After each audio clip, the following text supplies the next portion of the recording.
ਬਖਸ਼ ਫਰਮਾਉਂਦੇ ਨੇ, ਹੂੰ ਚਿੱਟੀ ਚਾਦਰ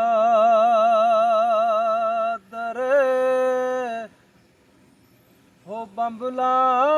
ਹੋ ਆਲੀ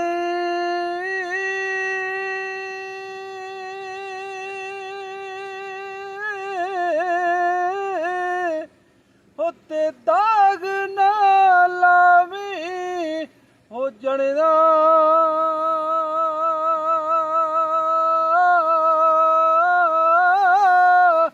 ਹਸ਼ਰ ਦਿਆੜੇ ਉਹ ਫੇਰ ਨਾ ਆਖੀ ਹਾਲ ਰੱਬਾ ਕੀ ਬਣਿਆ ਲੋਹੇ ਲੋਹੇ ਉਹ ਭਰ ਲੈ ਹੋ ਕੁੜੀਏ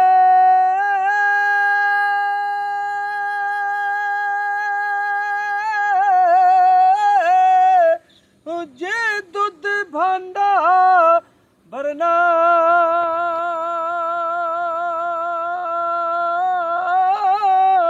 ਉਹ ਸ਼ਾਮ ਪਈ ਬਿਨ ਸ਼ਾਮ ਮੁਹੰਮਦ ਹੋਤੇ ਘਰ ਜਾਂਦੀ ਨੇ ਡਰਨਾ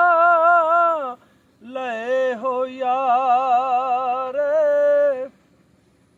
ਹਵਾਲੇ ਹੋ ਰੱਬ ਦੇ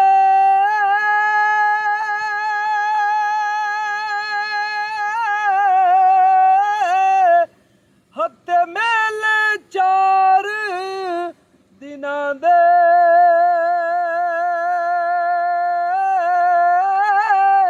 ਉਸ ਦਿਨ ਈਦ ਮੁਬਾਰਕ ਸੀ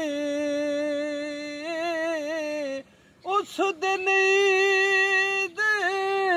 ਹੋ ਮੁਬਾਰਕ ਸੀ